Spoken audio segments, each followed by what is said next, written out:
everyone, welcome to the Genre Equality Podcast on the Genre Equality channel. I'm Hitzir. I'm Hadi. I'm Isa. This week, actually this month, we don't actually have that many Hollywood blockbusters to talk about. We've kind of stayed away from cinema for the most part. Yep. Outside of some Japanese imports like Shin Ultraman that we're excited to talk about. But mostly we'll be focused on the great wide world of TV here. And there are lots of great returning seasons that I am enthralled by. This is probably going to be one of the best reviewed genre equalities ever. It's just going to sound like we're just wanking off over a bunch of our main topics, but a lot of them are really, really great. Yeah.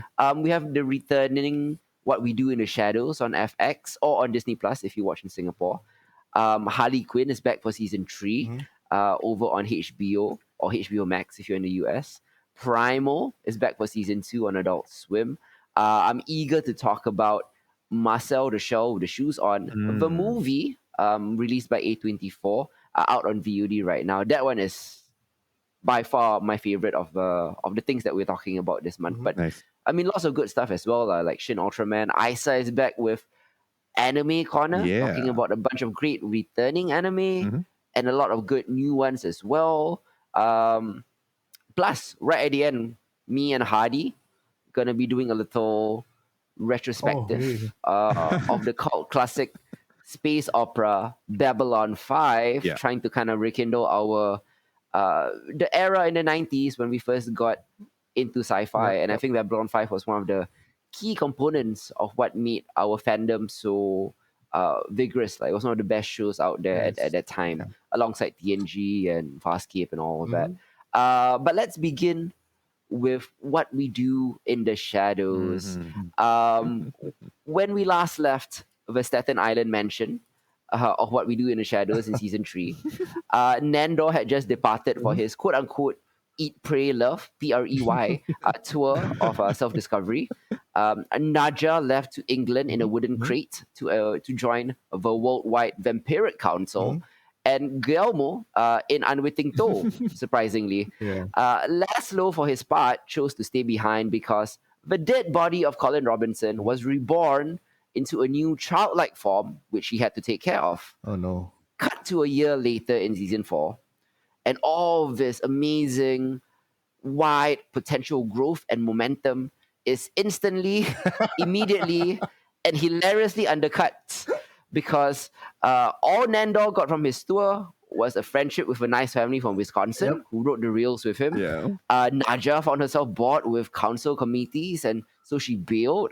Gizmo, robbed of the chance to become a vampire, has been shipped back to Staten Island.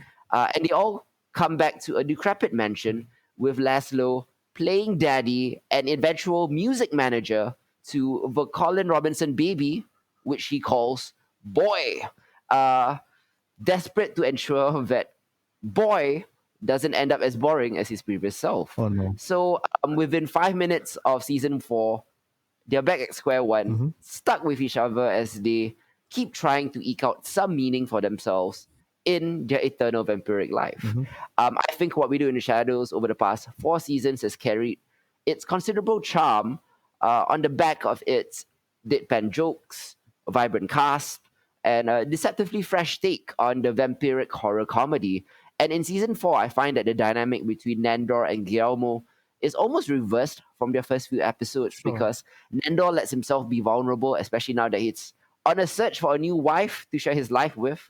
Nandor is desperate for love, so he seeks out a djinn who bring back his 37 dead wives, but he's unprepared for the demanding shitstorm that will ensue.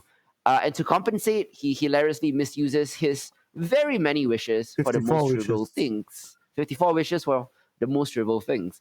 Guillermo, for his part, is looking out for himself more.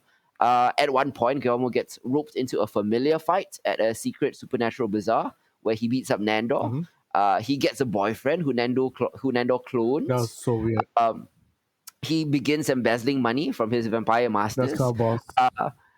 Even Naja is working on herself when she starts her own vampire nightclub, just like in Blade. She gushes, right? The blood sprinklers. It's shallow, to be sure, but it's Nadia's way of forging her own path after her vampire council ladder climbing is at least drowns her in bureaucracy.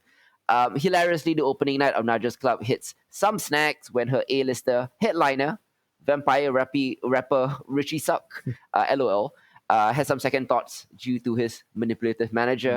And the club begins attracting even more human celebrities and guests like Sofia Coppola, Aw. Jim Jarmusch, the lead singer of Phoenix. So it kind of takes off in the middle of the season, and club promoter Nadia is amazing. But in my opinion, season 4's biggest triumph Ah. is what it does to Laszlo, and in a more literal sense, Colin Robinson. Matt Berry has long been one of the show's secret weapons with that one-of-a-kind voice. Charmwood. Yeah, and an uncanny combination of elongated syllables and a theatrical English accent. This season, he's tasked himself with forging the destiny of baby Colin, showing a kind of softness we haven't seen in the character all series. It's still funny, of course, not the least of which because the subject of his attention is a creepy hell child with the actor Mark Proctor's head pasted on. It's kind of horrifying and hilarious and So weird. weirdly adorable sometimes. Big boy Colin is not a psychic vampire or emotional vampire yet, but he's still a rapidly growing babe who yammers on about Legos and musical theatre trivia. And yet, Laszlo's journey to shape the boy and maybe even accept some of his quirks, it's oddly sweet, even if it ends up involving art heists or turning him into a tap dancing child star who sings 1930s show tunes. Plus that episode where they tried to hypnotize a private school headmaster into accepting Colin. That was so weird. That was so weird. Hands down one of the funniest things I've ever seen. Yeah. All of this, I think, have combined to lend season 4 of What We Do in the Shadows to be, in my opinion, the strongest season of the show yet. Let's begin with you, Hardy. Have you caught up with What We Do in the Shadows season 4, and what do you think? Yes, I think it's. I agree with you. It's one of the. It is the strongest season of the 4. I like that they played with concepts and they played with genres as well. You know that I think one of the highlights was that reality TV episode. The Property Brothers parody? The Property Brothers House Flippers kind of parody. Yeah. That was a brilliant episode. Yep. Apart from that, I love the continual development of the relationships between the characters. Gizmo, right? In season 1, Gilmore, yeah. he's so different from the person he was, 4 seasons ago. Yeah. He has this confidence that is found in himself, which is really, really, and when he embezzles the money from the club, like how brazen is that, and he's like just bawling out. But he deserves it. I mean, he's been underpaid the whole the past how many years has he been in the vampires? 13. 13, right? Yeah, He's a whole out life. exactly so severely underpaid for 13 years. So yeah, when we as viewers see him balling out, we kind of respect that, I mean, Nadia was embezzling too. Yes, So exactly. the club's failure wasn't all his fault. I love that Nadia gave the bookkeeping to Gizmo and Guillermo, and in the end he was taking so much money away. Brilliant, brilliantly done, because he knows the ignorance of the vampires, Yeah. Mm-hmm. And and I like that episode when Nadia actually met the family. Oh my Yep. god. Yeah, that was a good episode. I knew that. Almost family, That was brilliantly done again. All these kind of things that we have never seen and how they expanded the world again, and at the end of the day, this is a very powerful comedy about just roommates just getting along. Yeah. So kudos to this season. I think it was one of the best. That Colin Robinson storyline was perfectly executed. I mean, it was a long arc, right, throughout the entire 10 episodes. Yeah. Yeah, so that final reveal is so beautifully done. Why was he knocking on the stupid wall this whole time? Yeah. Again, kudos on how they tied everything up, all the loose ends and all that stuff. I just hope that they do repair the house. Now that they are now on the stages of repairing the house because Colin Robinson has taken over, right? Yeah. Yep. Yeah. Oh yeah. So sorry. Spoiler alert. Colin Robinson is back. Yeah. Yes, I mean, since the spoiler is out there, of course, the return of Colin Robinson was predicated by a throwaway line by Guillermo, who casually mentions that, don't you feel our life is like a sitcom? We just sort of reset every once in a while. Every day. Yeah. Only for Colin Robinson to come back to life eventually. What about you, Isa? What do you think about season 4? Oh man. I don't think we've had a poor season of Don't have. what we do in the shadows so Yeah. far. Maybe season 1 is the weakest, but it wasn't poor by any means. Yes, Yeah. yes. Exactly. I believe so. I think like it goes from strength to strength because we are so invested in the characters and whatever shenanigans they get up to. I love the fact that at the end of like I went to rewatch like the last couple of episodes of season 3 just to refresh myself on what was going on. So Yeah. going into season 4, I was just like, really guys? You're gonna undermine all of that. For Like good just reason. straight up, right? Within like 10 minutes of the first episode. I was just like, sure, Yep. let's see where this goes. I was a little excited, I must admit, to kind of see them like outside of the house. But again, it's about roommates, as Hadi has pointed out, right? So like it doesn't really work as well If they're when alone. it's not. Yeah, right. Again, like the cast is phenomenally funny. Matt Berry in particular this season is insanely funny with what he's ever do. I do think it's more of a Guillermo and Nando season, which I love because I think like in other seasons we don't get as much from Nando, especially. The whole like wife thing, the whole like Jin thing. It was, oh my god. The whole plastic I surgery thing. Yeah, the plastic surgery thing Yeah. was good. Like and having like 51 wishes and all of that. Like I love all these like kind of like little antics that they get up to, right? And even as they're going about doing all that, you have these amazing kind of like character growth opportunities or character arcs that happen while you are holding your sides laughing at the nonsense that they get up to. Yeah. So I really, really enjoyed this season. I think there are a lot of like super standout moments that I don't want to spoil.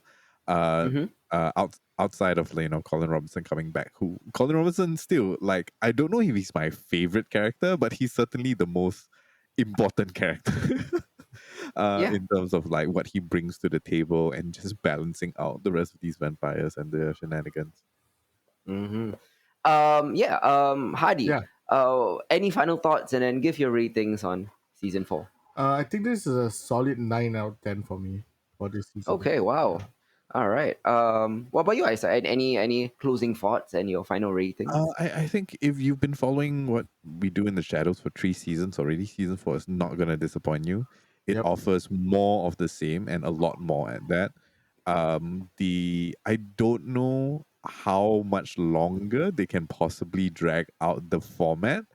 So it would be interesting to see them kind of like innovate, perhaps in upcoming seasons. But who knows? If it's not broken, why fix it, right? For sure. I'm gonna give it a solid 7.5 from me. In tune with like what I've been giving it for all previous other seasons. So it's a 7.58, basically. Yeah. The show remains charming and funny because of its mix of dry and blue humor. Yep. We get this year in particular a murderous row of incredible episodes back to back to back. Yeah. Like you were saying, the House Flippers parody was pretty much the season standout. We got a lot of great throwaway jokes. Yeah. What we do in the shadows has always excelled in leveraging its unique blend of absurdist comedy and emotional payoff. And season 4 is no different. The show is also, gleefully violent as always. They have grisly running gags revolving around the constant on-camera murders that they are committing. Yeah. Plus, focusing on the cast in each of their own personal arcs also opens up plenty of room for one of TV's best sitcoms or sitcom casts to shine overall. So yeah, I'm splitting the difference between you guys. I'm giving this one an 8 out of 10. Nice. Let's move on to not just one of the best shows that we are reviewing this episode, but one of the best shows in general, I think, of 2022. Yeah. Harley Quinn Season 3. This animated series, first launched in 2019, was instantly special from the beginning. It delivered this riotously funny, irreverent, silly, violent, and shockingly heartfelt take on Harley Quinn and the characters of the DC universe.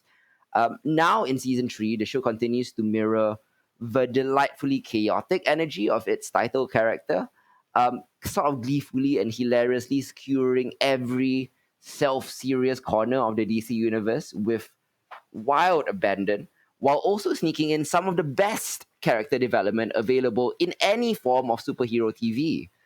Season 3 refuses to lose any of its signature satirical bite, even as its heart gets a little bit softer due to Harley and Ivy's finally canon romance. Um, Harley and Ivy are officially an item now in season 3, as the show picks up minutes after Harley and Ivy ran away from the latter's wedding to Kite Man at the end of season 2. Now they're embarking on, similar to Nandor, but in this time, actually did it. they're calling it, they're calling it the Eat Bang Kill Tour. Yeah. The power couple is soon reunited with the crew of King Shark, Clayface, and Frank the Plant, as Ivy sets her sights on terraforming Gotham into an Eden paradise, which is the season-long arc. Meanwhile, Jim Gordon and Joker find themselves locked in a mayoral race. Batman and Catwoman pursue romantic relations, and James Gunn, yes, the real-life James Gunn, voices James Gunn, prepares for a new film, a Thomas Wayne biopic, starring Clayface as Thomas Wayne. The Joker subplot, I feel, is especially It fun. is.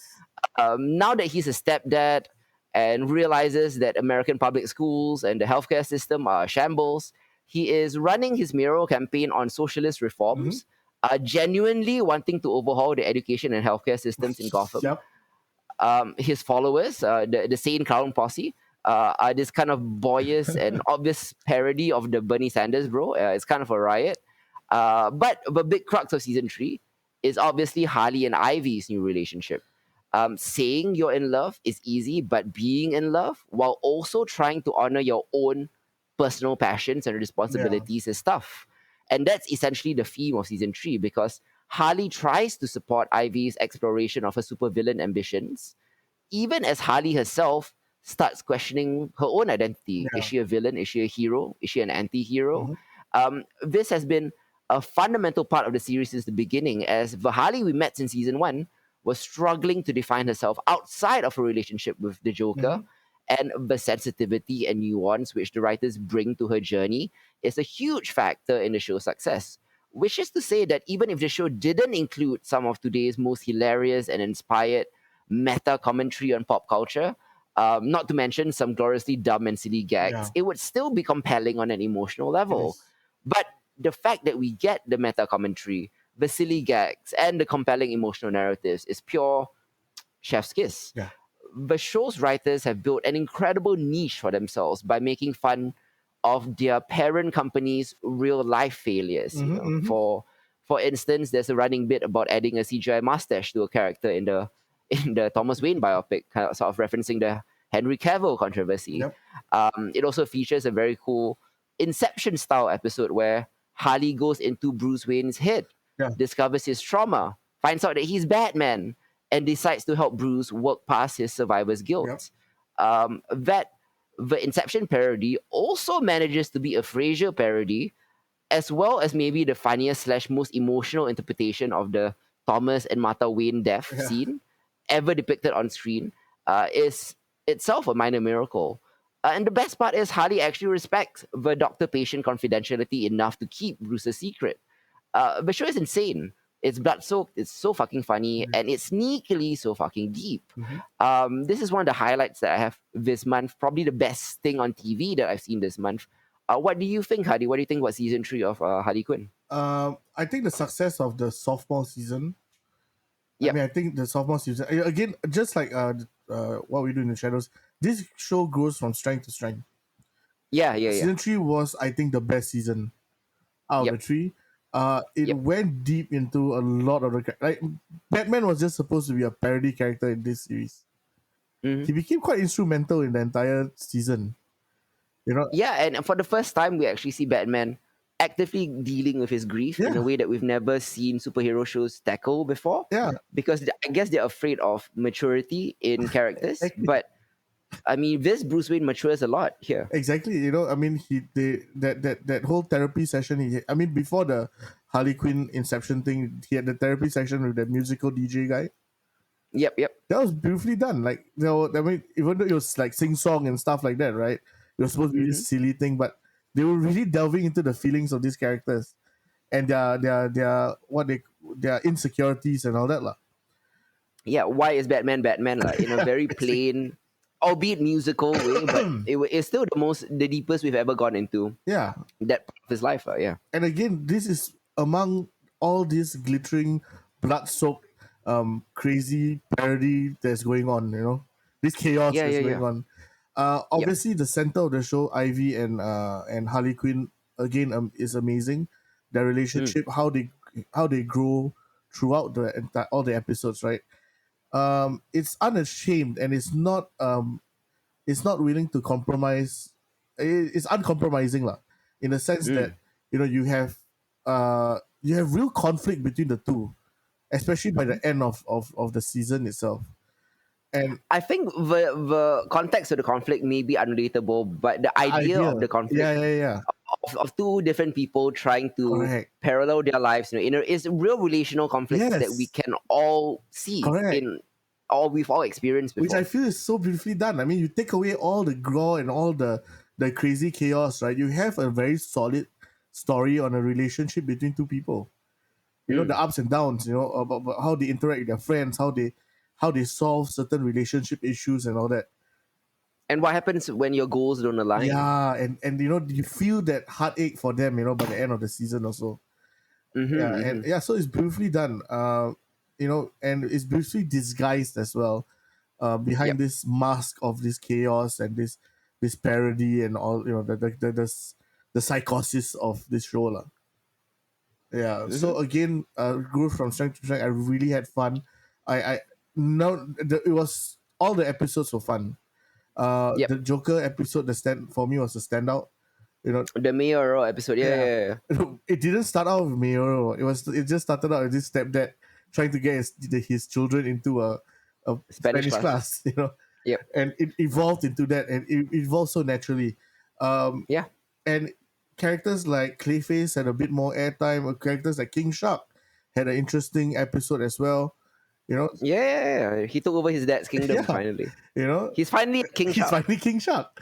That kind of thing. So brilliantly done. I cannot wait for season 4. Yeah, definitely. I like you. I also thought the Joker subplot episode was fantastic, man. It's specifically a really, really good parody of the first Tim Burton Batman. Yeah. The way Joker do and all the things that he did to advance his mural campaign was really, really funny. It had some parodies of the Dark Knight as well. We're not doing a Reservoir Dogs here every time. So yeah, that was all really, really funny lah. But season 3's take on Harley and Ivy's new romance is unsurprisingly the highlight of course, tackling all the highs and lows in ways that are incredibly true to each character as well. Which is why I'm giving this an 8.5 out of 10. What about you, Hadi? I'll give it a 9. Yes, yeah, okay. Very, very good. Like I said earlier on, this is probably going to be the most gushiest we've been for all of our main topics here, because they're all uniformly good. It's been a really, really great TV month this month. And this continues to our next main topic. Let's talk about season 2 of Primal. In the final scene of the spectacular first season of Genndy Tartakovsky's violent, wordless, and gorgeous Adult Swim animated series Primal, we were left with the show's first word of dialogue, Mira. What seems like a simple utterance belied a greater significance, as it was delivered by the caveman Spear, who up to then has yet to see anything. After his family died in a brutal attack, he had been without any human connection until he meets Mira. He had initially been suspicious of her, though began to gradually open up himself in a way that he hadn't before. This moment of connection was dashed when she was suddenly abducted and taken away on a ship. Standing alongside his T-Rex companion Fang, who lets out a pain roar, they both watch helplessly as the ship departs into the setting sun at the end of season 1. That episode, at almost 2 years ago, and left the story on a somber note as we, the audience, were crushed right alongside Spear and Fang. That was the cherry on top of a great season defined by loss. Mm-hmm. While there is still plenty to be said about loss in the second season of Primal, it couldn't be better to see these characters back as they try to go after Mira. Mm. It picks up right where it left us. Yep. The duo hatched a plan to begin a pursuit. While the first season was much more about, say, relatively self-contained storylines from episode to episode, this season, for the first time, has a larger driving force, an overarching narrative. Finding Mira and then saving Mira, and then right at the end in the second half, fighting off the rise of human civilizations, whose armies and warriors seem to exude more cruelty and savagery than nature. Mm. That's because their savagery is in pursuit of profit, in pursuit of greed. It's not in pursuit of basic survival. Story arcs and the jump from prehistory to ancient history in season 2 aren't the only things that have changed in Primal. Yeah. This season also takes other big swings, delving into anthology territory, covering perspectives other than Spear and Fang. Large swaths of it are dedicated to two Viking warriors returning home to a village massacred by our heroes, and we follow their grief and mourning and their quest for revenge in their plot to kill Spear and Fang. There's even a whole dialogue driven episode set in Victorian England where we follow a group of upper class academics discussing the nature of primal, the show, and the nature of our primordial essence. Yeah. When one of them proposes that our savage natures will emerge under drastic circumstances. In matters of survival, our primal instincts will override any veneer of civilization. And that theory is put to the test when the episode becomes a horror movie as the academics are terrorized by a lunatic madman who breaks into their house.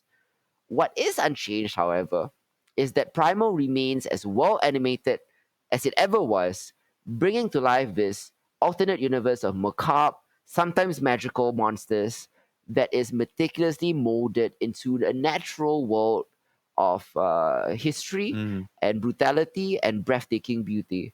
Um, Even though Tartovsky has had a long history of creating, some of the most beloved shows of old, like Dexter's Laboratory or Samurai Jack, it is, in my opinion, this series that really sees him stretching his creative muscles. Mm. Most of the story is still told with almost no dialogue, save for the many pain grunts and ground shaking roars and hushed conversations in unknown languages. Instead, everything is largely still communicated visually in a manner that is continually dynamic and creative in instilling each scene, each emotion, each expression with a ton of meaning. The way this manner of storytelling takes hold of you cannot be understated. This is the epitome of visual storytelling in a TV medium, in my opinion. Mm. What about you, Isa? What do you think about season 2 of Primal? Oh man. I think you're absolutely right that they chose to take really big swings this time around.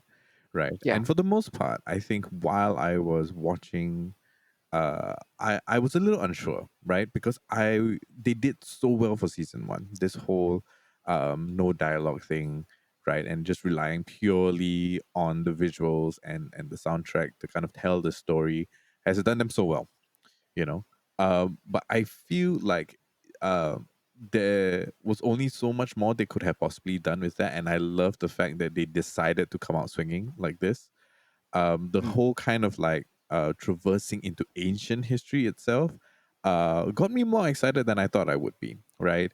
Mm. It was interesting for me to try and like identify all these like different cultures that Spear and Fang end up either coming into contact with or fighting In conflict against with. or in Yeah. conflict with. I was trying to figure out at the beginning before I went to read up on it, like which group of people belong to which kind of culture. Mm. And it's very very interesting to kind of see all of that, and I think it also um, allows us to see our heroes in a much larger context than we previously had, right? The season one was largely centered around the two of them within a very small kind of given space.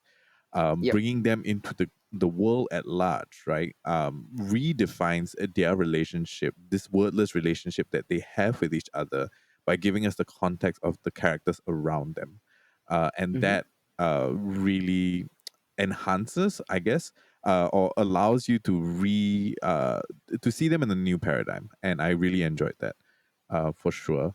The Primal Theory episode, the one Yep. the one that set much later on, that Yep. was a little jarring for me, right? But it made sense in the grand scheme of the season, and I thought it was Mm. an interesting kind of break, just from the story itself, to give us, I don't know, a breather maybe. It's a very Atlanta move that they did. Yeah, absolutely. And Yeah. I mean, all the more power to them for it, because I continue to enjoy it as well.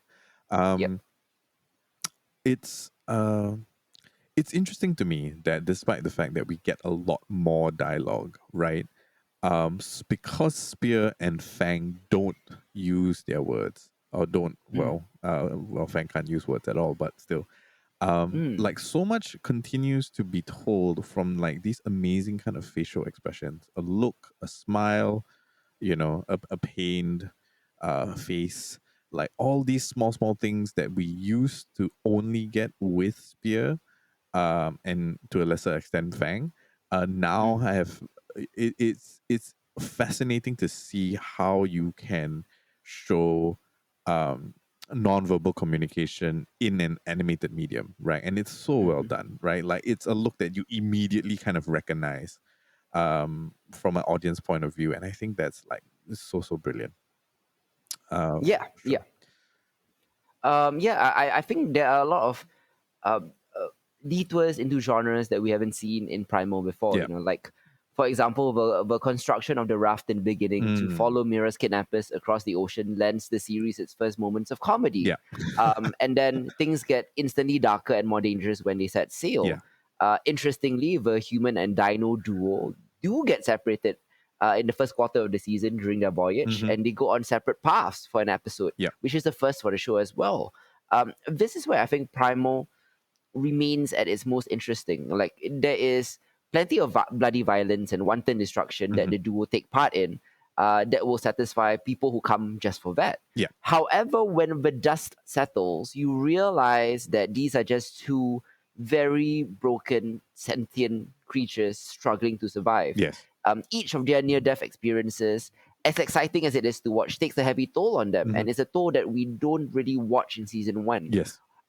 When the show slows down from wrestling with a wide array of new enemies to then begin wrestling with the emotional impact that it has on the characters, Yeah. it really finds something different and special in Primal Season 2. Yeah.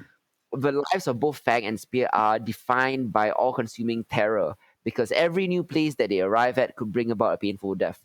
It has happened to those they love, and they carry that with them. Hmm. And it happens to every other living thing, as the shows demonstrate. But what happens when Spear and Fang Yeah. find more things to worry about than just the two of them? Yeah. What happens when Spear finds a lover? What happened when Fang gets children? And these are continuations of their character arcs, if you can put it that way, like that we explore in season 2 as well. Yeah. I think because of that, overall season 2 is even more emotionally complex. Oh yeah. The action by itself is also on a scale beyond what they've done in season 1, and it keeps getting amped up as it goes deeper and deeper into the season. Yeah. There's shock in it. There's a big surprise that will shake the audience towards the finale. It's still also super heavy metal, I guess, for lack of a better term. It's very pulpy, but at the core of the character story between Fang and Spear, that is the heart lah, of the show. Agreed. And I think Primal continues to impress the hell out of me, Yeah.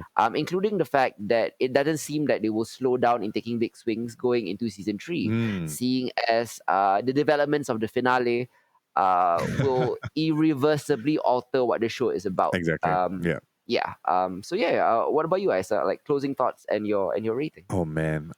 It's very hard sometimes, right? To recommend Primal to people who haven't watched it. It's one of those shows, right? You can say like, oh, if you're a fan of like Samurai Jack, like, go ahead, the art style, and Emil Statovsky, right? And he's well known for his work, many of which are childhood favorites of ours. But Yep. Primal Yep. being the kind of like if I go up to a friend of mine and say, "Hey, you really need to watch Primal," right? It's basically about like a caveman and a T-Rex and their adventures, and like there's no dialogue. It's a super hard Mm-hmm. sell, right? But Yep.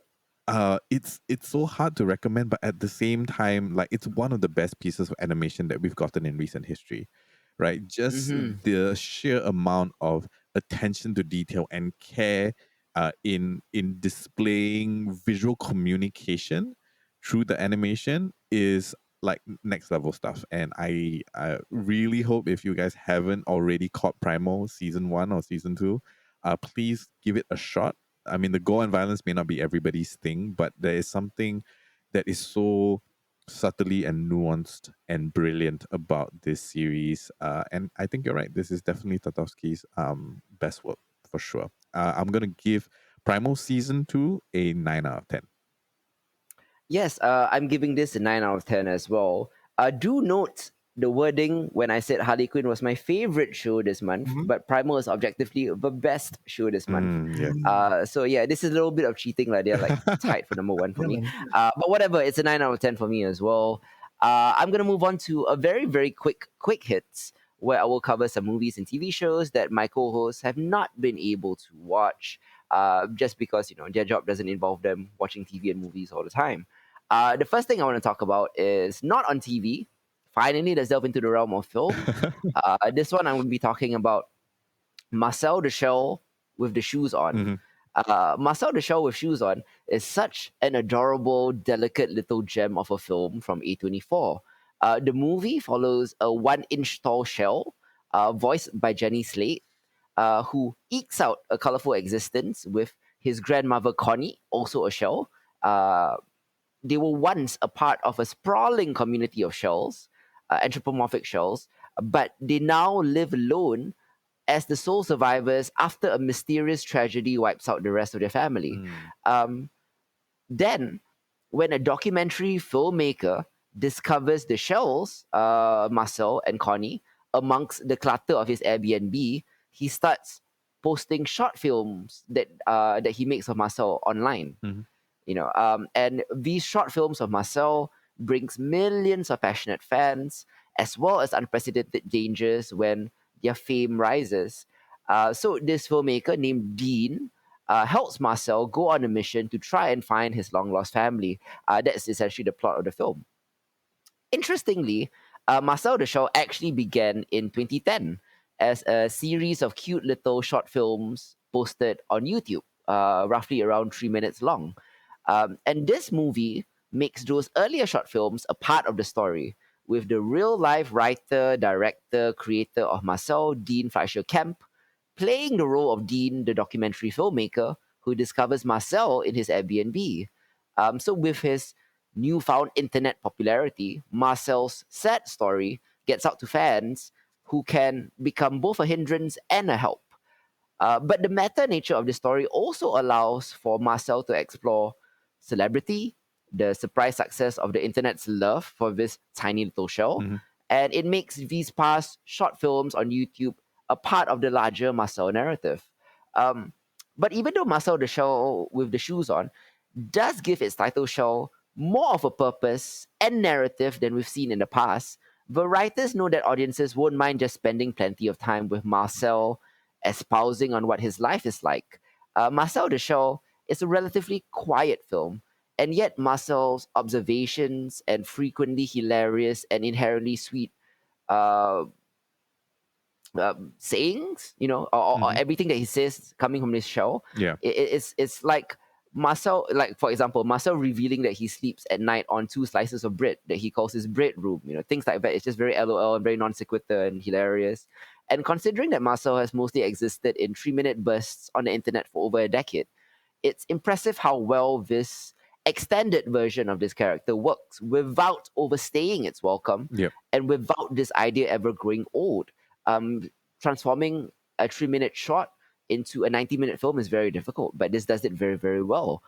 Marcel's constant exploration of the world around him and the joy with which he views the world is contagious, and it's near impossible to step away from the theater or your laptop or however you watch this movie without a smile on your face. having spent the time with one of the most endearing little film characters you've seen in recent years. Yet Marcel the Shell and his extremely cute appearance effectively allows this film to hit on some surprisingly difficult topics.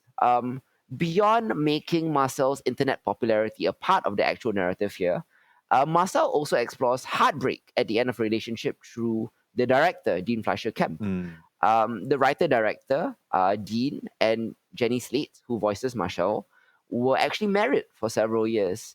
And in the film, Kemp has moved into this Airbnb after a recent long-term relationship ended, with Marcel trying to help him move on. It's kind of astounding that Slate and Dean Fleischer Kemp make this a part of their story. But this heartbreak works well as a parallel to Marcel's story about losing his family and how they both must move past their trauma. Uh, I think Marcel the Shell, like amongst its winsome exterior, is largely about loss and how loss is not only the end of something but opens up the possibility of an exciting new beginning. Marcel is largely concerned about his last remaining family member, Connie, who is a bit slower and moving around slower in her old age, starting to have dementia and stuff like that. And as Marcel beautifully puts it when talking about Connie, she's lost a small piece of a larger puzzle. The relationship between Marcel and the grandmother Connie is wonderful and touching, and kind of bolstered by the excellent voice performances by both Slate and Isabella Rossellini, who voices Connie. The bond between these two and the way that they attempt to protect each other, even if it holds back or hurts themselves, and the self-sacrifice that can come out of love, is another masterful handling of a difficult topic that is managed with great care and compassion. Marcel the Shell, like its title character, is far more than meets the eye. On the outside, it looks adorable and delightful, which it is. But on the inside, there's a tremendous amount of emotional complexity going on, as the difficulties and tragedies of life are seen through the eyes of a 1-inch tall shell. Marcel the Shell with Shoes On, one of the most precious, inventive, and downright lovely films of the year, giving this one a 9.5 out of 10. Next up, let's talk about Pinocchio. This live-action adaptation of Pinocchio by Robert Zemeckis is a competent, if slightly wooden remake of the Disney animated classic. Nothing about this movie is offensively bad, but not even big-name stars like Tom Hanks or Joseph Gordon-Levitt or Cynthia Erivo can elevate this mediocre paint-by-numbers script. The visuals are lush, but the film is just so labored and lifeless. Here's hoping that Guillermo del Toro's version coming in December will fare much better, because this is a 4.5 out of 10. Just a curious question. Sure. So for this Pinocchio, was it theatrically released or is it Disney Plus? This is on Disney Plus. That's all right. Guillermo del Toro's Pinocchio will be theatrically released in December. But it won't be under Disney, right? It isn't under Disney. It's under Disney or Oh something. wait, no, it's not under Disney. Right. I'm sorry. Yeah, Because it's open IP. Like those the old creators. stories that you can remake many times if you want. Correct. Yeah. So Del Toro's one looks really great, but this Zemeckis one is pretty paint by numbers. It was Yeah, I agree with you. Yeah. Finally, on quick hits, I'm going to be talking about Hocus Pocus 2.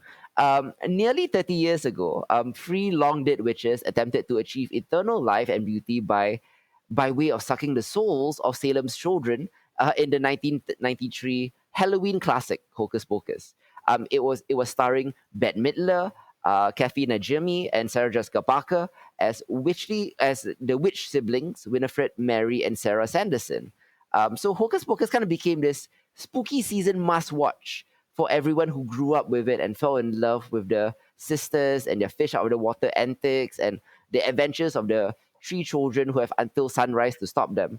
And now, 3 decades later, the Sanderson sisters are back for Hocus Pocus 2, just in time to put a spell over a whole new generation this Halloween. In addition to bringing back the three sisters, the film also sees the return of Doug Jones as Billy Butcherson, Winifred's former lover who rose from the dead in the original movie, to help the kids bring his ex-girlfriend's schemes to an end.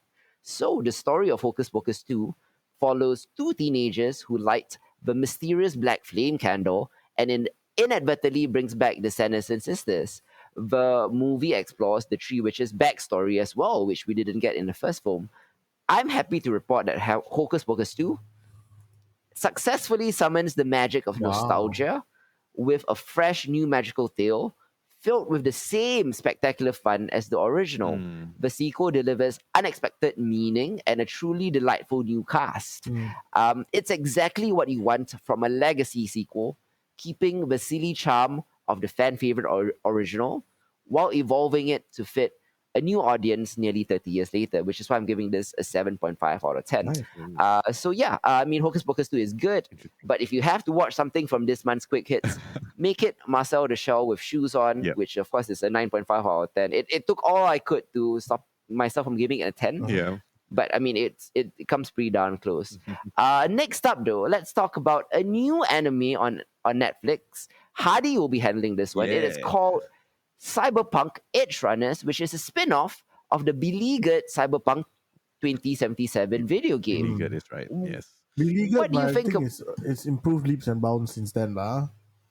Sure. not those, Yeah. What do you think about Cyberpunk Edgerunners, Hadi? I think first of all, it is a well-needed shot to the arm for a game that was, a lot of people highlight to what is wrong with the gaming industry, lah. A project that overpromised, overhyped, and then failed to deliver on when it was opened, lah.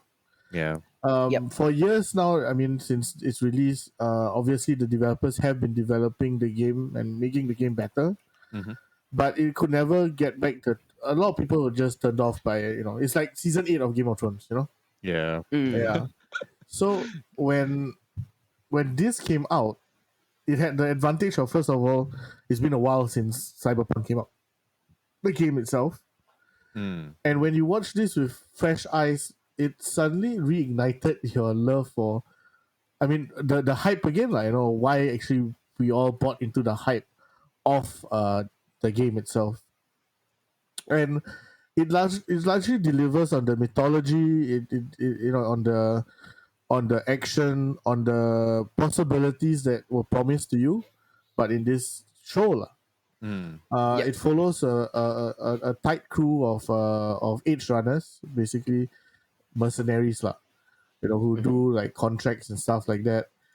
You there's a lot of like jargon from the game that's carried over. So if you played the game, you'll be like, oh, okay, I know what that means. I know what BD means. I know what solo means. That kind of thing. And I feel that it definitely can be standalone as well. Like, you don't have to play the game to enjoy this show, Mm. and that I feel is something that is very important, lah. Because as much as I love tie-ins and all that, I feel that your tie-in is a failure if you require the person to play the game to enjoy the show. Yeah. You know, Yeah, properties should be independent as well, lah. And independently, Edgerunners works as this high-paced, high-action, a lot of gratuitous sex and gore and blood, and uh, it successfully interprets Night City into this very vibrant, very lively, very interesting place, lah. That the show didn't manage, the game didn't manage to capture it when it first released, lah. Okay. Yeah. So yeah, it showed us the promise that was given to given to us a long time ago, and because of that, I mean, a million players came back to Cyberpunk to go and play it again. Yeah. To download all the mods that Edgerunners, the modders went crazy and started doing all these Edgerunner mods and all that. People are downloading it, playing it again, and then finding joy in this thing that we gave up on, lah. So it's like House of the Dragons, lah. Yeah. Sure. Where kind of bring back this weird missing promise, lah. Yeah. How would you rate it, Adi? I'll give it like a 7, and I'll give it a flat 7, lah. Out of 10. Okay. Yeah. It's decent. Definitely it can be tropey at times, but it's a fun ride. All right. Okay. Aisa, do you watch this as well? I dropped it after 3 episodes. All right. Okay. Yeah, yeah, I agree. I agree That's on a all lot the of review points. that you need. Yeah, with Say, Hadi say again. is I agree with a lot of points that Hadi has kind of brought up as to like there are Mm. some redeeming qualities about it. In particular, Trigger has done a phenomenal job with the look and feel of the entire anime. Right, the way the action flows, the way the city looks, all of that beautiful. For me, my main like kind of nitpicking is that Edgerunners doesn't bring anything new to the table in terms of the genre, right? No, Cyberpunk has been something that's been around for a very long time, yeah. and I they mean, lean Ghost in the into Shell all. and all that. Akira are so much better. Yeah, right. Like Yeah, even the ongoing Ghost in the Shell standalone complex, the latest one that came out, right, isn't great sure. because it feels like they are running out of ideas and they are brought Feels nothing to the dated, lah. table. So Yeah. outside of the very very well done visual aspect and character Mm-hmm. designs and background designs and just the setting itself, yeah, Edge Runners just didn't quite give me enough when there are other things for me to watch. Okay. Yeah. Yeah, but if Can. you're into Cyberpunk, by all means, man, go ahead. Mm-hmm. I dropped it after 3 episodes as well. I don't think it's as bad as some other TV shows out there. Cough, cough, Rings of Power. But Oh God, Rings of Power. um, Fuck. yeah, but it's a 5 out of 10 for me, lah. Sure. Yeah. All right, let's move on to the movies because me and Isa recently went to the cinemas Yeah. to watch Shin Ultraman. Oh, yeah. It's by director Shinji Higuchi Yes. and writer-producer Hideaki Anno. This is their follow-up to their record-breaking Shin Godzilla, and it not only lives up to the hype, but it perfectly encapsulates what's so great and less great about the Ultraman franchise. The movie centers on the SSSP, a small group of scientists and investigators who are in charge of dealing with the myriad of kaiju threats against Japan. A funny moment early on reveals that it's only Japan that has to deal with kaijus. Yeah. So the rest of the UN has largely kind of just left them to it. The SSSP leader Tamura, played by Hidetoshi Nashijima from Drive My Car, does his best to deal with the many ministers who have a say in the kaiju dealings, while his team finds a solution to the increasing number of kaiju threats. Early on in the film, seemingly out of nowhere, a silver giant appears and fights a kaiju, destroying it.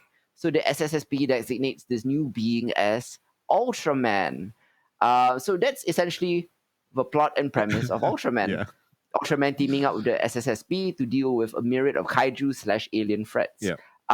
What do you think about the movie, Isa? Oh man, I really enjoyed it for a myriad of reasons, right? Like first of all, it's such an amazing nostalgic throwback to watching the original Ultraman shows. They Yep. managed to capture the look and feel of all of that. I thought the monster designs were amazing for an Ultraman film. Because it's exactly what it needed to look like within that world. Yeah, and overall I thought it was just kind of like a fun ride to revisit all of that. I think just the immense attention to detail to make sure they got the tone of it right, like real props to the entire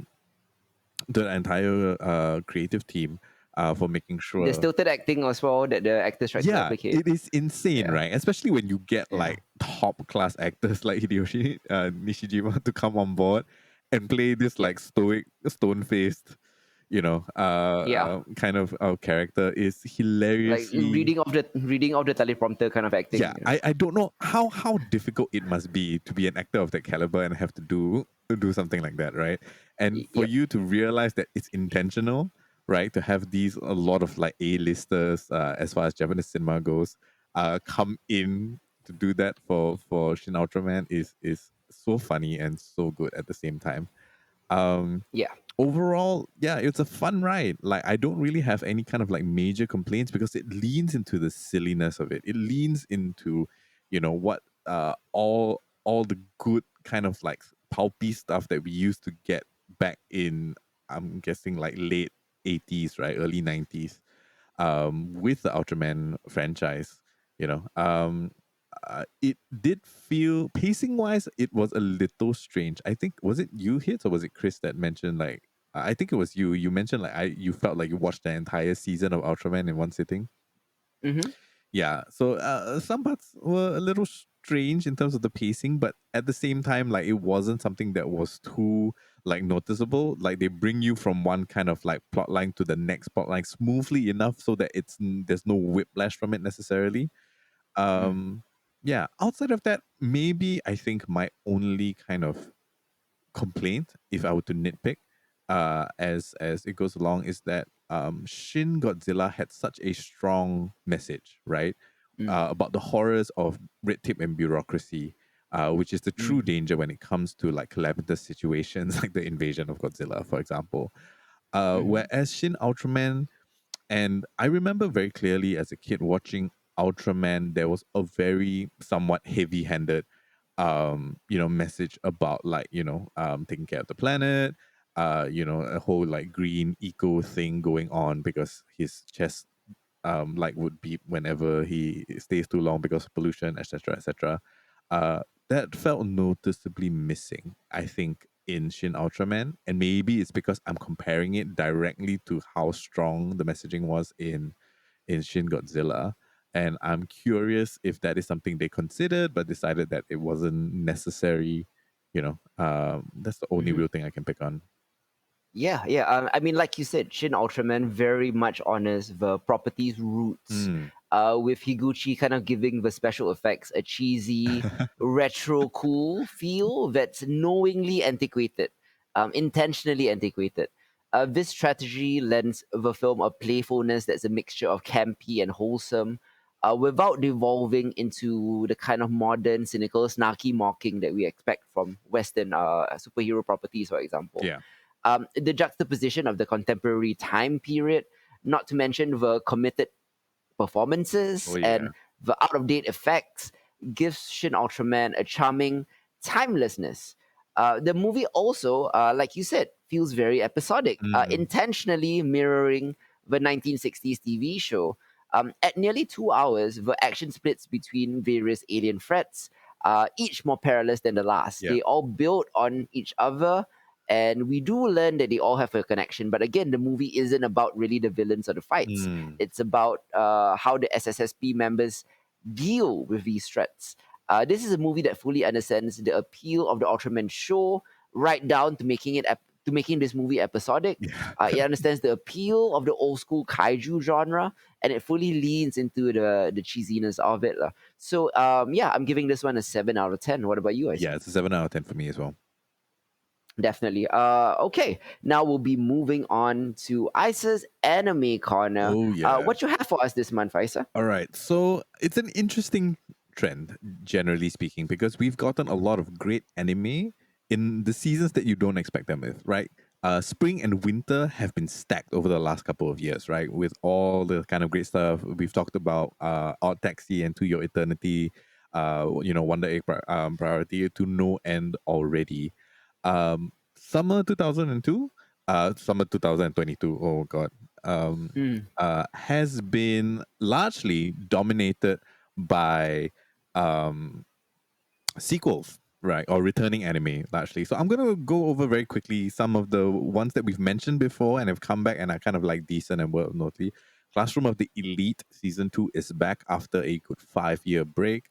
If you're into that kind of like high school political intrigue, I guess if that's the way that you want to do it with a very kind of questionable philosophical bent, then that's for you. Shadow House that I shouted out a couple of seasons ago also has season 2 coming out.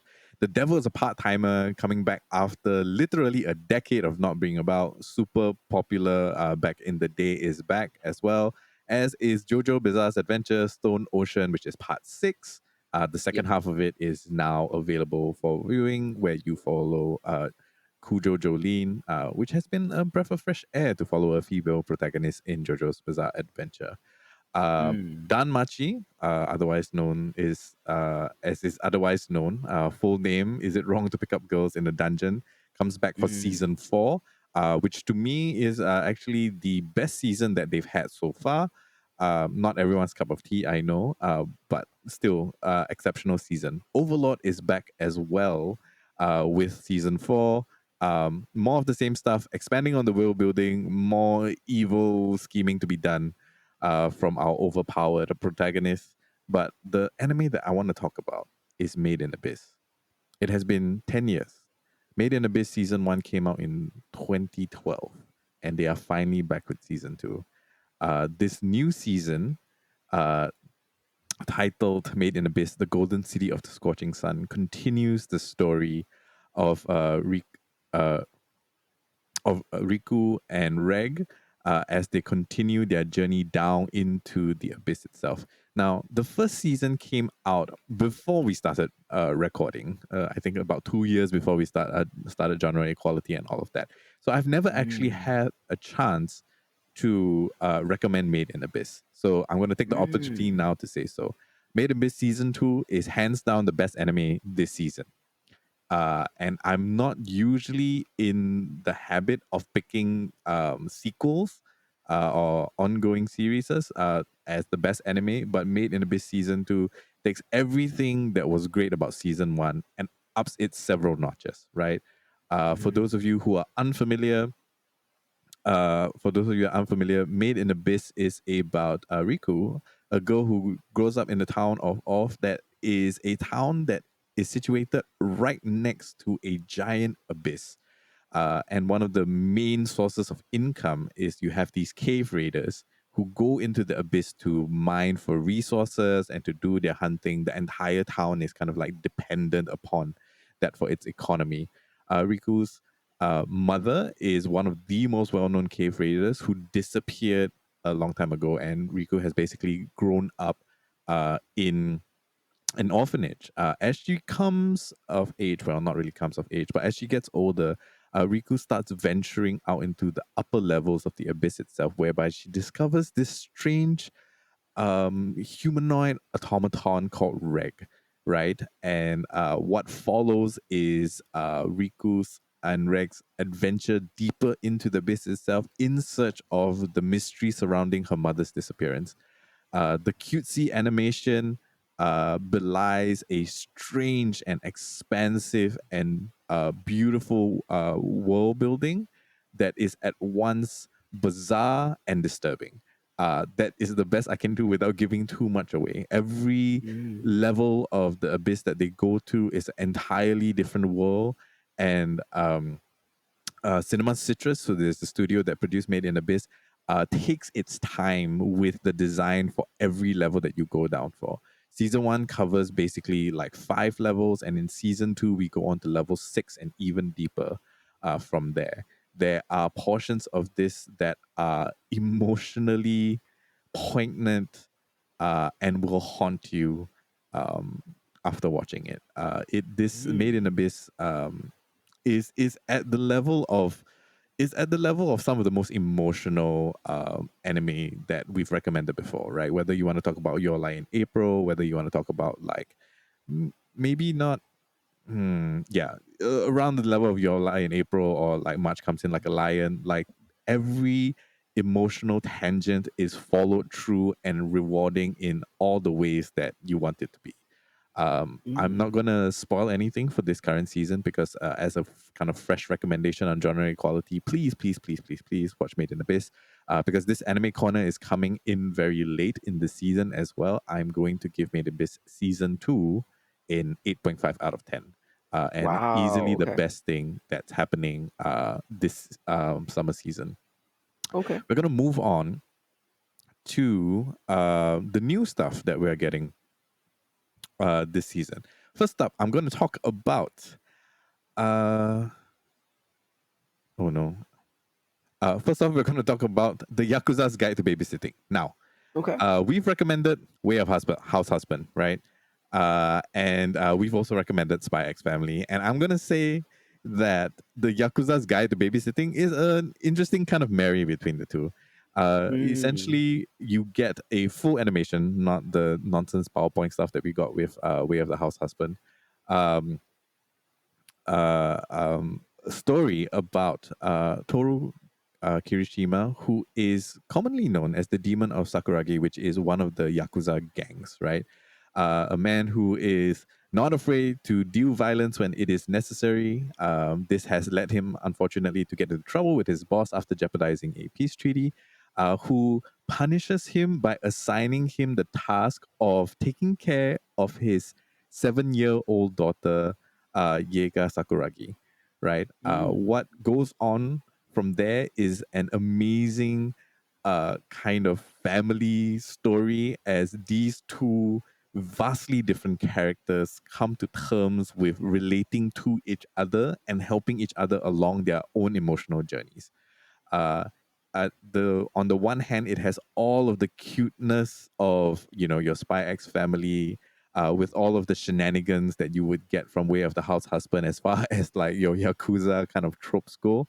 But what Mm-hmm. makes it interesting is that all these wonderful kind of like bright moments of drama and emotion between our two kind of like co-protagonists is the fact that the Yakuza's Guide to Babysitting doesn't shy away from showing you a lot of violence when the story kind of calls for it, and that provides an interesting counterpoint. So this is my kind of pick for a fascinating slice of life, I guess.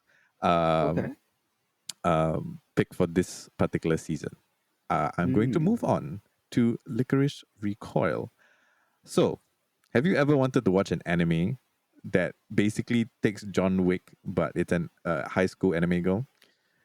Uh, Interesting. yes, Licorice Recoil is basically that, but you get two high school girls who are essentially John Wick. So Mm. in modern day Tokyo, the number of terrorist acts that have taken place has been is at an all time low because of a particular syndicate called Direct Attack, also known as DA. Now, this organization raises orphan girls as trained killers to carry out assassinations under their Licorice program. We follow Takina Inoue, who is an exceptional agent, who in the day is as far as you can tell, a bit of a loner high school girl, uh, but has a sense of purpose and a penchant for perfection when it comes to her job as an agent. Unfortunately, she manages to bungle certain situations, resulting in some insubordination, which she gets punished for, and is partnered with a new girl known as Chisato Nishikagi, who is equally as proficient but has a bleeding heart. Mm. And basically believes that there is more to their job than simply, taking out terrorists or taking their lives. The ensuing buddy cop, I guess, act is Mm-hmm. hilariously funny and touches on some very interesting emotional notes as you go about. But Licorice Recoil really stands out just in terms of its action and like the sheer amount of fights that they kind of get into. Anything that Mm. you've seen in a John Wick movie, they've got it. Seriously, these girls are badass and they're not to be messed up with. The animation is top notch. The music that accompanies every action scene is also top notch as well. I really, really enjoyed this. It's very hard to look away when watching Licorice Recoil. Moving Okay. on, I'm going to talk about Call of the Night, which is a story about Kao Yamori, who is, for all intents and purposes, an average middle school student who, has difficulty understanding human relationships and the concept of love. He wants to be special and stand out from the norm, and as a result of that, eventually drops out of school. uh, because he drops out of school and basically there's no purpose in his life. He's plagued by constant kind of insomnia and is prone to wandering the streets of Tokyo at night by himself just to, find something interesting to do.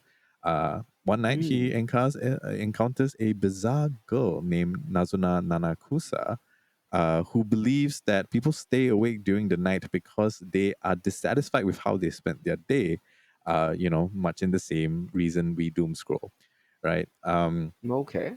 And they cannot rest until they release their inner inhibitions after being offered to uh, um, to help Cole with his sleep issues and inviting him over to a place. It turns out that Nanakusa is a vampire, right? So she Okay. bites him, And he thinks that he's going to turn into the vampire, but it turns out that the rules for turning into a vampire are not that simple because you have to be in love with the person that bit you. So Cole sets out Oh. trying to fall in love with this vampire girl, right?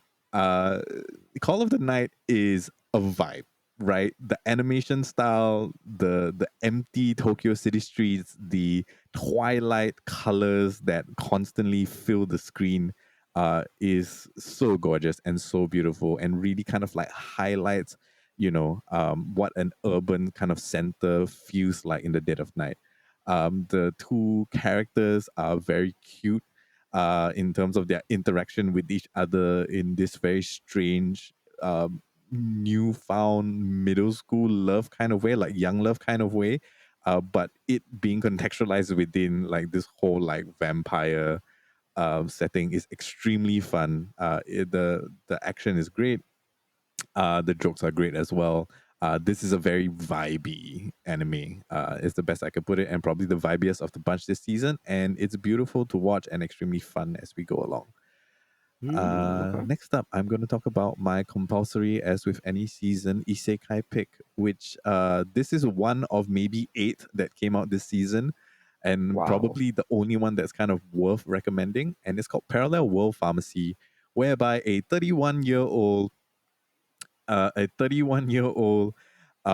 pharmacist, right, or basically like pharmacological researcher, dies of overwork trying to find the cure for the illness that took his younger sister's life, and finds himself reincarnated into a medieval setting where he's born to a noble family who are basically like royal pharmacists, if you can keep track of Hmm. that.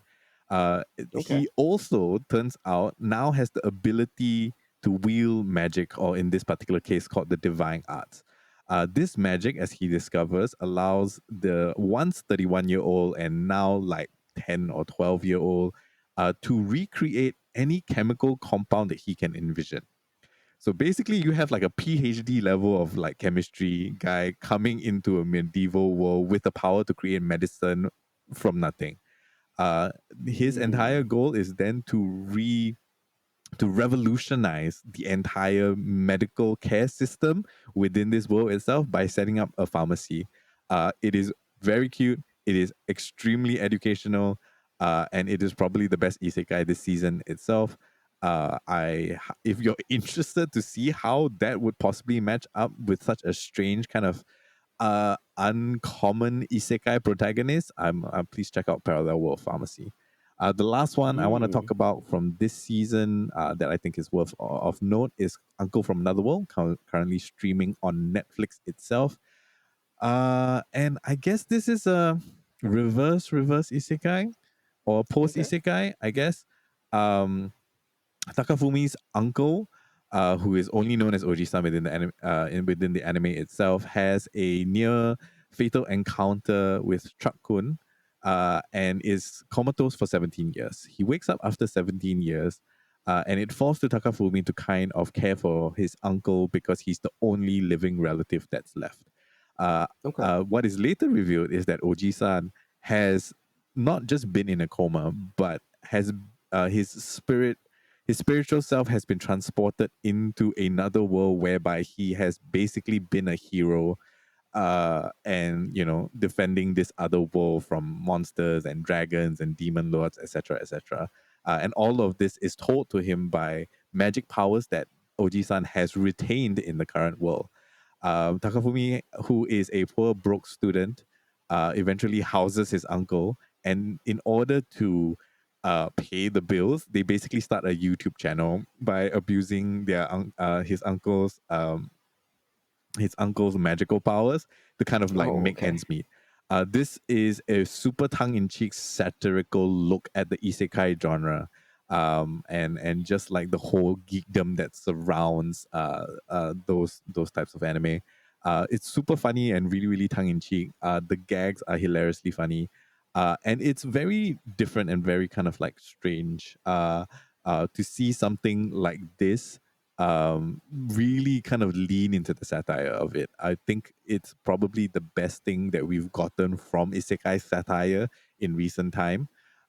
So go ahead and check it out. It's easy. It's an easy breezy kind of watch, and some of the stuff that they go through really is like laugh out loud, funny. Nice. Yeah. Okay. Yep. Outside of that, if you're looking for just a quick mention for a couple, if you're looking for your fan service and all of that stuff that I've enjoyed, that is a bit on the hornier, raunchier side of anime this season. My stepmother's daughter is my ex is actually really really funny, with Okay. some interesting character development. It sounds exactly what it sounds like. You can go ahead and check that out. Engage Kiss as well is also extremely funny, if somewhat horny. So you can go ahead and check that out as well. But yeah, that kind of wraps up my summer 2022 anime corner for now. Nice. Yeah, please go check out Made in Abyss if you haven't. It's not going to be for everyone because there are a lot of like psychological elements and maybe some horror elements as well that you may not want to watch. But yeah, that's the best thing this season. Together with Lycoris Recoil and Call of Night are my top 3 picks. Sweet. And it should suffice you as we go into a very, very stacked fall season 2002 with the new with Bleach returning, with Yep. Bleach returning, with Golden Kamuy season 4 returning, Yep. with Mob Psycho season 3 returning, like this, and Chainsaw Man debuting. Like there's a ton of stuff to look forward to next season, and we will be covering Spy that. Family Spy returning. Family My Hero Academia returning. Yeah, exactly. So we're going to fall season now. If you've got there's a little bit of a break, go ahead and catch up on anything that you haven't watched in the summertime. But we'll cover all the good stuff that's coming out in fall next Anime Corner. Yeah, definitely, man. Yeah, I'm very, very excited for Mob Psycho, which hasn't been around for several years now. Yeah. Spy Family Part 2, of course, coming out soon. Mhm. I'm not super hyped about My Hero anymore. I've sort of fallen off the fan Yeah, wagon. I caught But- a couple of episodes. Well, the 2 episodes that are out already. It's okay. Oh, okay. It's okay. Yeah. I mean, like, I'm curious to where they're gonna go with it. It's they're running out of ideas. It's what it feels like. Basically. Definitely. Yeah. To wrap up this episode, though, another edition of Quick Hits Classics. Oh, yeah. I'm going to be talking about the cult classic space opera, Babylon 5. This show was actually originally conceived in 1987 by writer-producer J. Michael Straczynski, who came up with a concept for a television story that had not been tried before. Babylon 5 was conceived as a quote-unquote novel for television with a pre-planned 5-year story arc, each episode envisioned as a chapter, whereas contemporary television shows of the 80s and 90s, without fail, tended to maintain the overall status quo, confining conflicts to individual episodes. Babylon 5 will feature story arcs which spanned multiple episodes and even seasons. Oh. Believe it or not, this was a wild concept 40 years ago. TV historians are going to tell you that the current golden age of TV began with The Sopranos, The West Wing, Buffy, proto prestige dramas, Yep. Yeah. because they kind of changed the format of serialized TV. I'm telling you, no. It started with much, much, much earlier with Babylon 5. This show was also the very first show or the very first piece of on-screen media to use multimedia canon storytelling 20, 30 years before Lost did, before The Matrix did. There were tie-in novels, comic books, Games. short stories, games, and they were all developed to play a significant canonical part in the overall story. This show was a game changer, and more than that, it was also fucking great. It was. Without Babylon 5, there will be no Expanse. There would not have been a Battlestar Galactica reboot. There would certainly not be Deep Space Nine, and we'll get into that later. This kind of serious, gritty, serialized sci-fi had never been done on TV before. Forget sci-fi. This type of serious, gritty, serialized drama had never been done on TV before Babylon 5.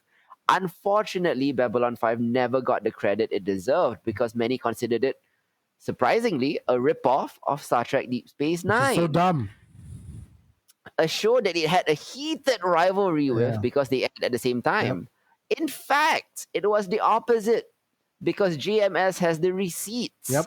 It was in fact DS9 that copied Babylon 5. It was. Court documents from a lawsuit proved that Straczynski pitched the show to Paramount TV sometime in 1989. Yep.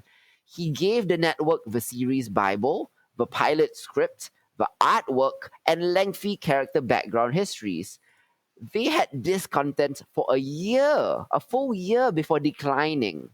Paramount then announced Star Trek Deep Space Nine only 2 months after Warner Brothers announced Babylon 5. If you've seen both shows and noticed startling similarities in their respective settings, dynamics, tones, and story arcs, this is why. Paramount obviously took Straczynski's blueprints and refashioned them within the Star Trek lore to create Deep Space 9. Now look, I think me and Hadi both love Deep Space Nine. Yeah, we do. And I think like towards the later seasons of Deep Space Nine, when it got even better, it actually strayed far away from the Babylon 5 plot. Yeah, it did. I mean, it was only like the first two seasons, I guess, where it was very similar to Babylon 5. And the first season was the most egregious Of because it was pretty much a carbon copy. Correct. But credit where credit is due. The foundations of DS9 were clearly plagiarized. 100%. So, what is Babylon 5 about? Babylon 5 is set between 2257 and 2262, where Earth had become a unified government called the Earth Alliance. The EA, so to speak, had colonies scattered within the solar system and beyond due to the use of jump gates, which are artificial wormholes, DS9 reference again, which also allowed interstellar traveling. So, context here 10 years before the series began, Earth was almost destroyed due to a war mistakenly started with the Minbari race during a first contact encounter. To avoid another major incident, a space station was created in a neutral space, a place where all major races could meet and through diplomatic contact form alliances or settle differences.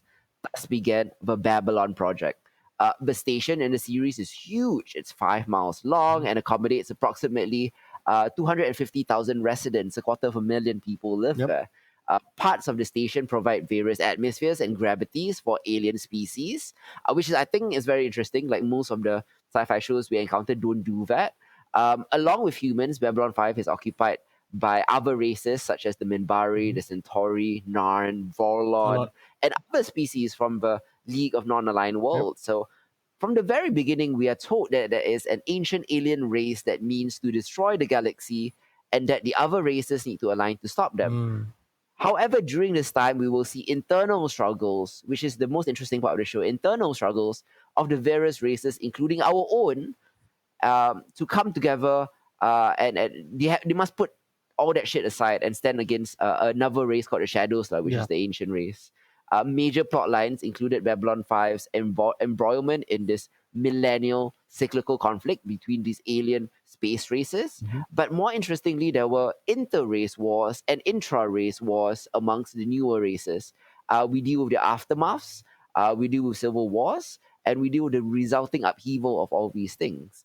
The series had a very large cast, and most of the actors remained for the entire 5-year run. One notable cast change, however, was that the lead actor, the star of season 1, Michael O'Hare, who played Commander Jeffrey Sinclair, was written out of the show after the first season. O'Hare would, of course, return in later seasons for a few episodes as a special guest star to wrap up his arc. However, he would never be a series regular again. The real reason for his departure would not be revealed until O'Hare's death in 2012. So what was it? I still don't know. So during the filming of the first season of Babylon 5, O'Hare began having paranoid delusions and hallucinations. So Straczynski offered to suspend production so that O'Hare could get professional psychological help.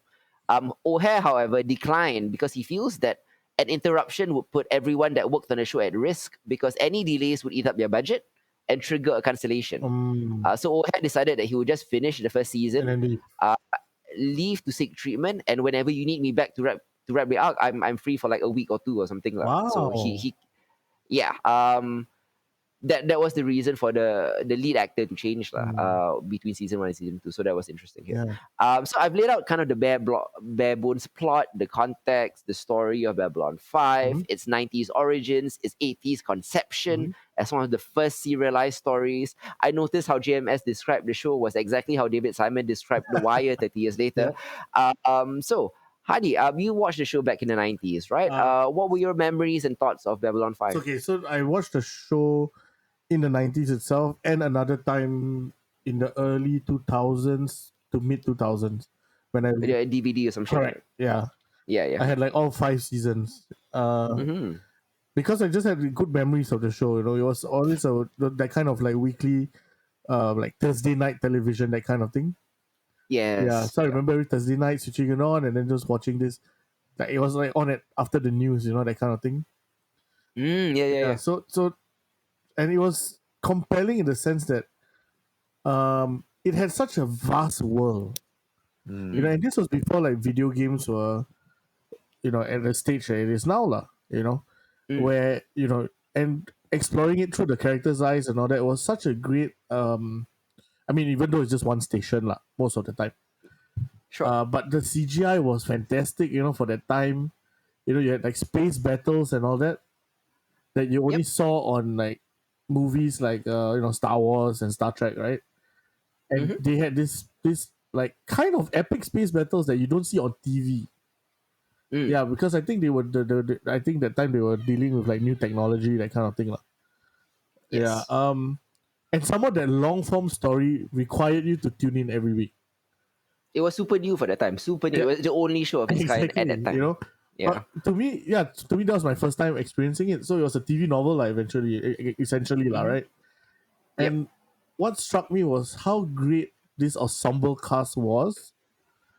How well they played off each other, how well or rather tight the series felt as going as it progressed. As a cohesive whole, you could tell they were not just making it up as they went along, like other shows. Which at that time was like, we write it the next week, that kind of thing, Yeah. So it felt so tight. It felt to me it was so revolutionary at that time, And then as I went on, and then as we delved deeper into the lore, into the myth, the legends of the other older races, right? The older space races like the Shadows and the Vorlons and all that. It became even, it was like it became even bigger than I once imagined. So this was something that it didn't. It's not like it's a perfect show or anything like that. Far from it, but it was like nothing in the 90s was perfect. Because but it was so experimental, but then at the same time it was so tight, and I was always captivated by how creative this show was. And I feel that there were unfair comparisons to Star Trek, definitely. Everybody just assumed that Star Trek came up with the idea because first. Star Trek was the TNG and all that came before it, Yeah, but DS9 specifically, such a ripoff. Yeah, exactly. But we love DS9 also. I love DS9 too. No diss to them. Yeah. Yeah. But yeah, by the fifth, even the fifth season itself was a bit of it was the last season, right? If I'm not wrong. Yes. The fifth season did. I feel here's some nitpicks about the fifth season was they were trying to set up a bunch of spin-offs which didn't come to fruition. Yes. I think that kind of diluted the main story a bit. That was something that I felt about season 5.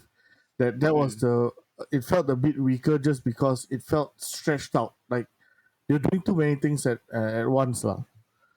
But again, okay, to be fair, I have watched Babylon 5 like 10 years ago, lah. That was the last time I watched Babylon 5.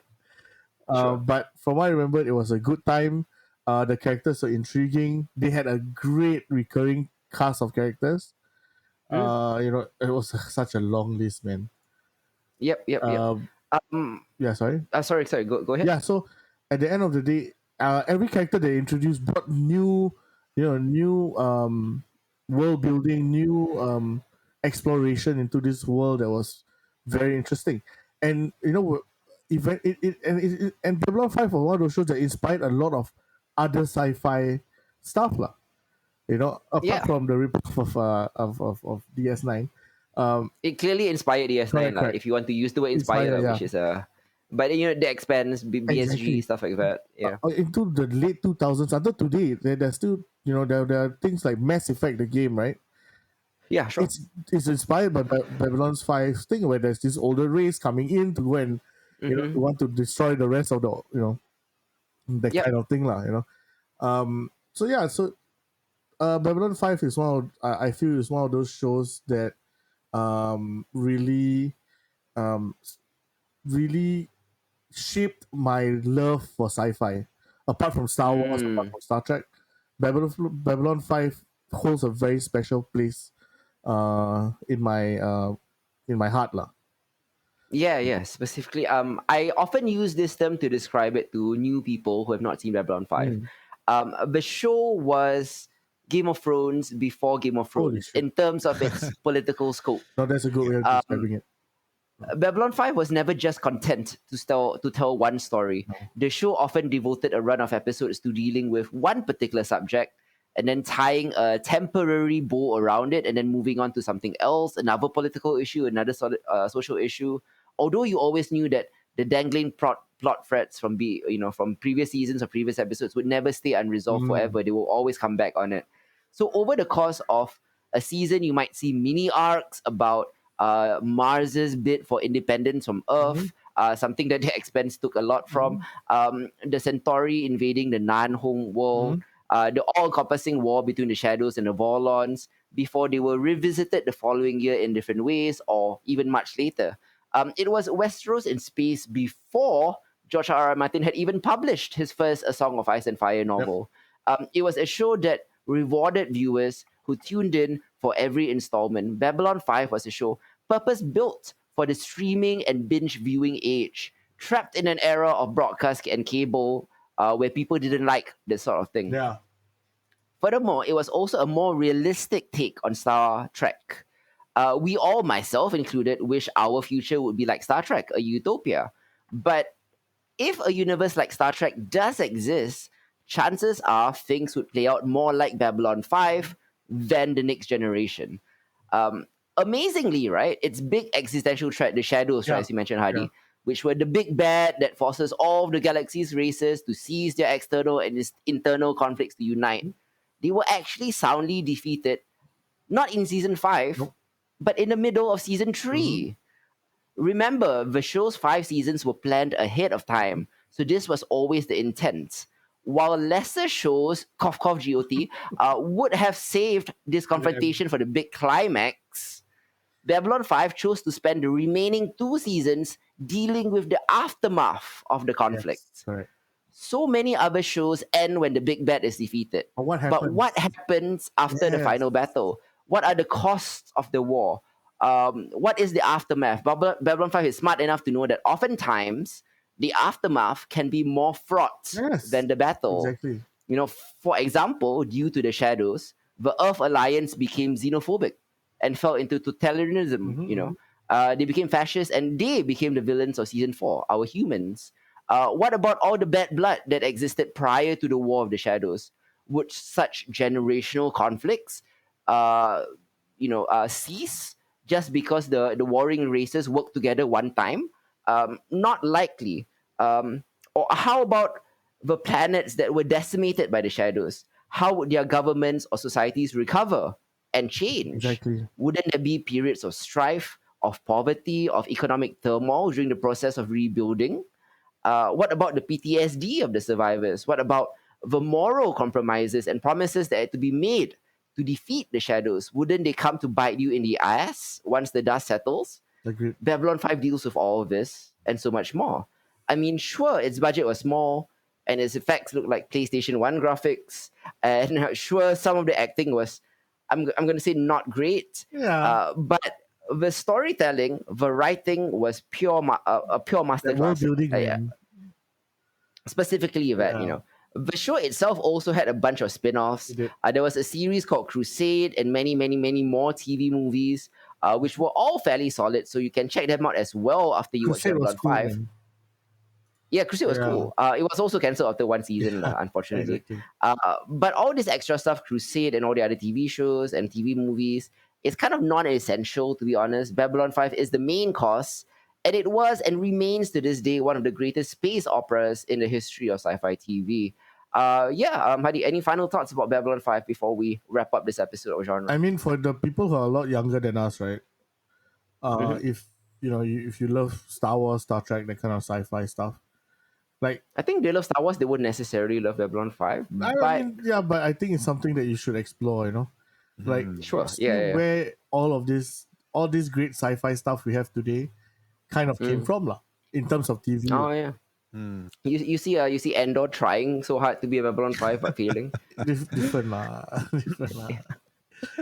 Let's give it a chance. Come on, Sure, okay. It's still early, lah. We'll it's see. still early. Yeah. Yeah. But yeah, I mean, great Yeah, show. great show. Recommend. I think it's recommend to yeah. to binge once in a while, lah. Yeah, it's in my Mount Rushmore alongside hilariously enough Deep Space Nine, Farscape, and of Farscape, course oh my God, that's another classic. yeah, and of course TNG. I think are my top four space operas, so to speak. That's good. There are a lot more good ones out there. Like I said, Battlestar Galactica, The Expanse are all very, very good as well. But Mount Rushmore. I think I agree with yeah. Mount Rushmore. yeah, definitely. Although I'm also never sure whether TNG is strictly a space opera because it doesn't really deal with character arcs and things like that. Not as much. Yeah. Not as much. So maybe if I had to replace TNG, I'll probably replace it with The Expanse. the BSG 2003. Oh wow, really? Yeah, I don't feel the Expanse is as good as BSG 2003. Okay. The Expanse would be in my top 5 lah, but Mount Rushmore is 4, right? 4. Yeah. Okay, yeah. BSG 2003. That was another classic, great classic. I mean, even though it's a reboot lah. Yeah, it's crazy that something that came out after 2000, it's wild like that I can refer to it as a classic. Yeah. So much time has passed. But, yeah. No, but what is impressive is also I feel that 2003 BSG is a lot better than its original. No shit. Also, I mean, part of the reason is because 2003 was such a fraught time. I mean, BSG was about the war on terror, right? I mean, essentially that was the allegory. Yeah. And at that time, it felt like it affected all of us, which it did. The fear mongering and everything. And BSG handled that very, very well from a political standpoint. Anyways, yeah, that wraps it up for this episode of Genre Equality. We'll be back next month for Genre Equality 59, where we'll talk about She-Hulk, Attorney at Law, the new season of Rick and Morty, which is, boy, is it back on form. I'm shocked to say. But make Rick and Morty great again, and it is great again. Hadi and myself will revisit Star Trek Lower Decks, which is back for season 3. It's been fun. Hadi, dude, it's been great. Yeah. Hadi will review Black Adam by himself, being our resident rock reviewer. Yes, I think that's right. Anything to rock, like I will assign to you. Yes, no problem. And if it's sci-fi and fantasy, it's in. Yeah. Yep. Yes, for my quick hits, I'll be delving into the new season of Lost Spookies, which I really, really like. There is a new Henry Selick, Jordan Peele joint called Wendell and Wild. If you don't know who Henry Selick is, he did Nightmare Before Christmas, Corpse Bride, things like that. There is a Marvel one-off called Werewolf by Night, which looks really, really fun. It's like a throwback to Universal monster movies. Halloween ends its franchise, ? With Halloween Ends, the movie. On Hulu, there is a reboot of Hellraiser coming out soon, so I'm going to check that out. But the main two topics, the dueling prequels, the dueling fantasy prequels, House of the Dragon versus The Lord of the Rings, The Rings of Power. This is, I mean, it's a 12-round fight, but as at round 6 right now. It feels like a knockout already, man. It feels like a knockout is incoming, pretty much. There's been a bunch of 10-8 rounds so far. Yeah, it's been 10-8 round already. I mean, oh my god. Yeah, I mean, they started out pretty close, but House of the Dragon feels like, that Mayweather who just took it easy for the first 2 episodes, or the first 2 rounds. Yeah. And then came brawling in. Over. Yeah, exactly. Yeah.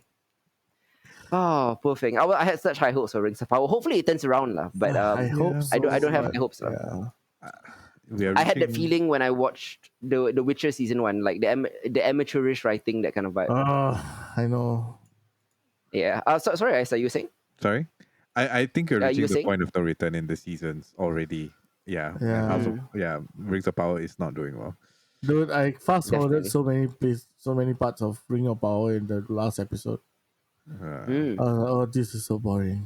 I don't really give a shit. yes. The thing is, House of the Dragon is a good show. It is. Like, we're not diminishing House of the Dragon, No. but House of the Dragon is kind of fighting a couple of jobbers in direct comparison. Yeah. House of the Dragon is fighting the memory of season 8 of Yes. Game of Thrones, Yes. and it's fighting Rings of Power. And it looks like a world beater right now, like, because its main competition is like rubbish. Oh my god, season 8 is even worse than Ring of Power, okay? I don't know if I go that far.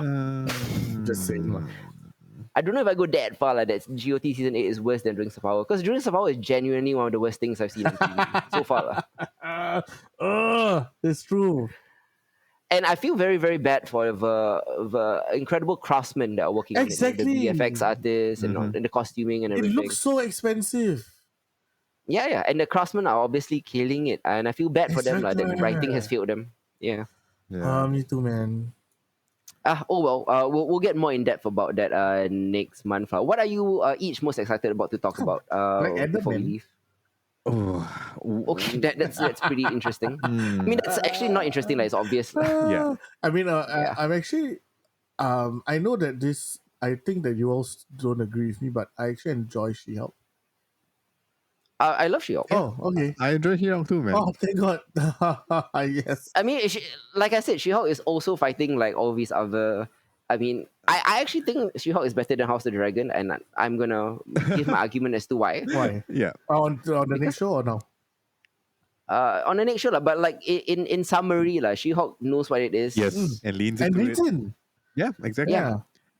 Yeah. Man, I love And She-Hulk. also, She-Hulk is like the best character in TV that I've seen in like the last 15 years, which is Madison. Wow, medicine. She was the best. With a Y. with two N's and a Y, but it's not what you think it is. I kept thinking, when do you think it was going to be? Anyways, what about you, Isa? I think I'm gonna enjoy talking about She-Hulk for sure. But more importantly, I'm very curious to talk about Rick and Morty, the new season. Oh yeah. Yeah, because last season wasn't great. And I am curious where we end up at the end of this new season, or whatever this new part is. Like, I don't know if we're technically going by seasons anymore. Because like it has been feeling kind of up and down. So yeah, I'm curious about where it ends. I'm curious about like discussing like why it picked up again and so on and so forth. Yeah, the Rick and Morty showrunners strike me as very genius. Don't get me wrong; they're all geniuses, but like they seem like very smart people who don't take criticism. And then the criticism for season 5 was so strong that they had no choice but to take notice and course correct a bit. And season 6 is the result of that. Like, I personally am most looking forward to Lost is Spookies, but that's just my thing. It's my favorite thing that I'm watching on TV right now. So yeah, that wraps it up. Till next time, this has been Hit I'm Zero. Hardy. I'm Isa. Goodbye, guys. Goodbye. Ciao.